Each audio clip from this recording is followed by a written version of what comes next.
Hey everybody, welcome out to another episode of Cult Classics vs. Comedians. I'm Jamie Maxfield, your host, and we are recording here today at Night Flight Comics in Salt Lake City, Utah.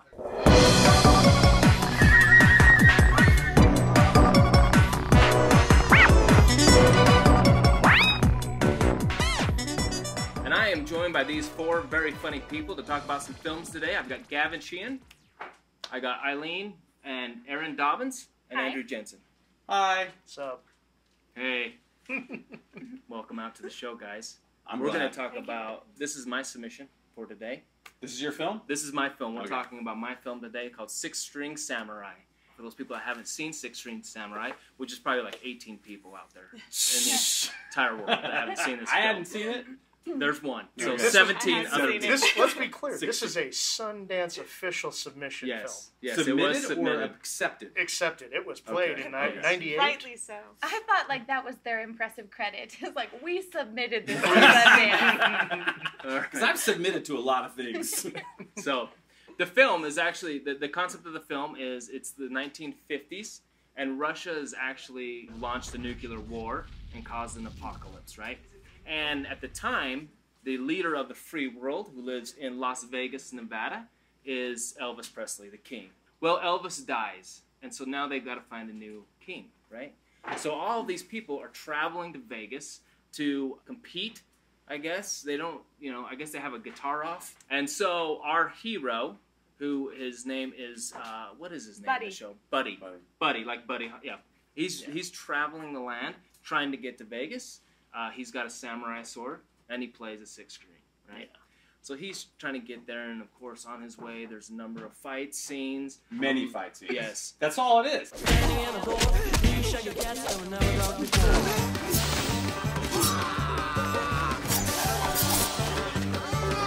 It's pretty much a fight all the way there. And a little boy tags along with him. Oh, Who, yes. Yeah. who looks like he should have been a Mad Max reject kid. Yes. Yeah. Yes. And they travel along. There's a couple of different scenes where they meet some different people and different fights break out. There's a ton of fights.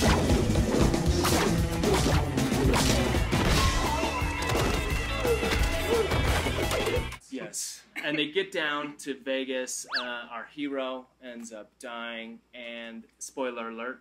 And the little kid has to pick up the six string and go to Vegas. And we're just left kind of assuming that he becomes the king is the assumption that I made. So, Gavin, what do you think about the show?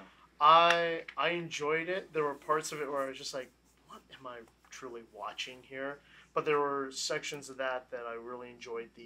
The nostalgia meets post-apocalyptica. Yeah. Like Yeah. we're finding that a lot these days in games like Fallout. Oh, Where- this has so Yeah, much. it is like this is Fallout. drawn out.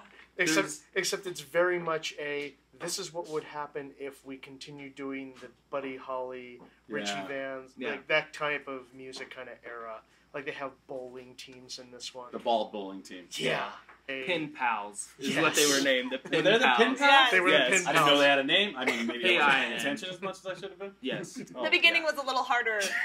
It was. It was a little harder. Okay, see, so some people were with me. Gotcha. Yes. But yeah, it very much takes on that role of here's what happened if we just pause time Yeah. from this point forward. And they're actually, the great thing, one of the things that I didn't really realize until I rewatched this film was, because I'm a big I play a lot of Fallout, I love Fallout, and now that I watched the film, there's actually direct references in Fallout To the game, Six String. to Six String Yeah. Samurai. You can Wow. get an award in Fallout New Vegas that is, if you kill so many people with a blunt object, you get the Six String Samurai I had Award. no idea. I think Yeah. I have that award, but Yeah, I didn't there's a know ton its of correlation them. to a film Yes. that I Now thought you was do. mediocre. Yes. But that being said, this does, and this personally for me as a local writer who's worked with a ton of local filmmakers on scripts and stuff, it does feel like that film that you and 20 friends went out into the desert and made on a Yes. shoestring budget. Uh-huh. Yeah. So there's a little bit of kitsch to it that I'm just like, this Yeah. is kind of cringe-inducing. That's just my take on it. Yeah. Erin, what did you think? I actually really enjoyed it. What I initially noticed is it holds that very traditional samurai feel with very little dialogue. Yes. But what is there is very quotable, and I liked that. I appreciated Yeah. that quality. I liked it for all its quirkiness. Yeah. A little bizarre in some parts. It was bizarre. It did have really cool samurai yeah, moments. yes. Really cool, like, film samurai Yes. moments. Yeah. You can tell they were inspired Yeah. by a couple of Yes. films. Like you can't pinpoint an exact film, but you can tell like whoever made this and wrote it saw a lot of that kind of old school samurai. It was weird. Samurai, kind of Pulp Fiction-y, Yeah. in a weird, Yes. quirky way. I don't know. Apparently Slash plays the devil Yeah. from Guns N' Right. Roses. Was Yeah. he the devil? I thought he was death. He was Death. Yeah, he was Death. Death, That's devil, true. whatever. Yeah. There's a And- slight difference here. What'd you think about the film? There was a lot of moments. I kind of like Gavin the same. There was really cool film styles, like a ton of cool slow motion shots. Like you could tell they really set it up.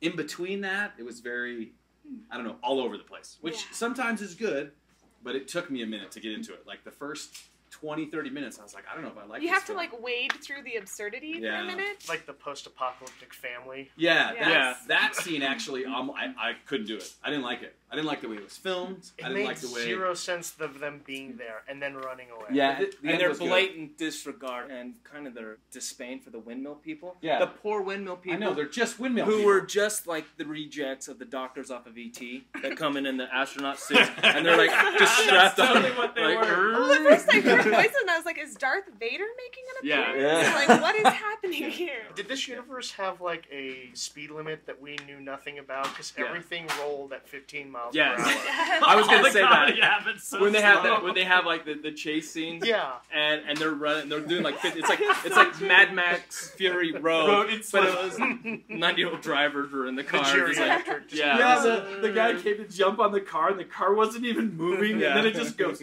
They're like running down the street. I'm like, you could have caught him faster chasing him. I don't know.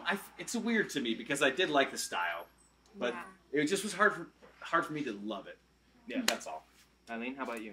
Well, I didn't actually watch this movie because I was in the other room watching a different movie. But I heard Erin laughing through the wall, so I assume it's pretty funny. It's good. Yeah. Yeah, from I what I'm laughed a hearing, lot. I feel like I have to go watch it because I can't believe it exists from your Yeah, description. There, for me, like obviously, I love this film. It's my film, but there is after watching it. I mean, there's so many like the slow motion Fury Road scene was bad. The fact that in order to make post-apocalyptic costumes, you just cut. It's It doesn't have to be holes. frayed. And Yeah. have dust. Just random, Lots of dust. just random cuts in Holes your and clothes, dust, Yeah. and then like I've done that trick for Halloween costumes. Yeah, it looks like that's what it looks like. The cast members got all their stuff from like the Halloween city. Yeah, yeah. Like they were like, oh man, we It's need true. to make post-apocalyptic people. We just go grab A zombie a zombie pirate costume from the Halloween city. Yeah. And then there's another scene too when they go meet when he's confronting the Red Army. That just happened to be in America, in Yeah. Nevada, randomly in the desert. They had their guns, but on the end of their guns they had bayonets that were clearly just cardboard cutouts of bayonets. Yeah, they're like, I'm like, And come then, on. and then to save the money on like actual firearms, they keep saying, "We have no No firearms bullets." since 1957. Yeah. The bullets are, yeah. When they started like running and attacking him, they all have guns and they're swinging their guns at him. I'm like, guys, one, you're not using your bayonet side, Yeah. right? Because They're very deadly. Yes. They're just And gonna then two, cold they're just con gonna like hit him with their guns. And I'm like, why aren't you guys shooting it? And then they're like, we haven't had bullets since the 50s. To be Yeah. fair, a group of Russian soldiers were taken out with a fly kick. That's so true. Maybe they weren't as strong as Yeah. they were That's thought to be. And then when they go, when Buddy meets Death and they have their little, At the very end. yes, they have their little guitar off. Did he kill the Sorry. Death. Yes. Spoiler. Did he kill Death with, like, water? There are some Yes. nods to the Wizard of Oz. Yes, this Yeah. has a lot Yes. of calls to the Wizard of Oz like that. He squirts water on Yeah, him and it's he dies. And then when they cut over to Vegas, you can clearly look like that. That is a Emerald City Yeah, shot. Yeah, right? When Him he's walking up? It was a fun movie for me. It's a highly recommended movie for me, especially if you're like a Fallout fan. If you want to look at any of those kind of That's awesome. cross, yeah, go back and play it. I'm You'll gonna see it. But for me, it was great. One of the things that was great is the soundtrack of this movie is super awesome. It's one of the things I fell in love with this movie. So this is a recommendation for me. Andrew, how about you? I don't know. I don't have a problem recommending it. I don't think I'll watch it again a ton. It's kind of interesting. It's interesting to get other people's takes. So maybe I'd recommend it just to see what other people think. Yeah. Like, you know, Eileen, I'd say you should watch it. Well, Eileen, I'm going to watch it. You are going to watch it. I'm impressed. I'm going to watch it. Fantastic. So our recommendation. Email my thoughts. Erin, how about yourself? I really enjoyed it. I thought it was fun. Definitely don't take it seriously. Yeah. And the soundtrack is really good. It's like Brian Setzery. Yeah. Yeah. It's very that much. Yep. Gavin, how about you? I think it's a one-off for me. Yeah. I'm glad that I saw it, but it's not one I would go back to unless, because of the way it's filmed, if I could find like on YouTube a setting to watch it at 1.5 speed. You know, and that's the truth. Because it suffers so many slow motion. Half this movie was in slow motion. It suffers from what I call underworld syndrome, where if you took Underworld and you played it at twice the speed, it would look like a normal filmed movie and it would be done in 20 minutes. Yeah. So that's kind of thing. I'm kind of curious what it would be like if you put it up at 1.5 speed. If it would make a little bit more sense and be flow better. I tell you that chase scene would be a lot more interesting. Chase scene. So Gavin, how can people find you? Find the Gavin Sheehan, Instagram, Twitter, and Facebook. That's the easiest way. Search for Gavin's Underground or go to cityweekly.net/underground. Awesome. Erin? You can find me on Instagram, Golden Era Erin, and there's a dot between Golden and Era and Erin. Eileen? Eileen is a jerk on Twitter or Eileen Dobbins on Facebook. Andrew, how about yourself? Andrew Jensen on Facebook. I think my Instagram is Super Ginger Boy. And I think I have a website, toysoupcomedy.com. So I've been there in a while. Check it out. Now I'm Jamie Maxfield. Just follow me on Twitter at Jamie Maxfield. Also, don't forget to follow Co-Classes vs. Comedians on Facebook. You can also follow our Ben Fowler and I's local film showcase called Channel 801 on there. And then we've got a podcast we produce called Where's the Punch? So, guys, thanks a lot. Thanks for coming. This was a fun episode. It was fun. Yes, it was. I loved it. Good. I'm glad.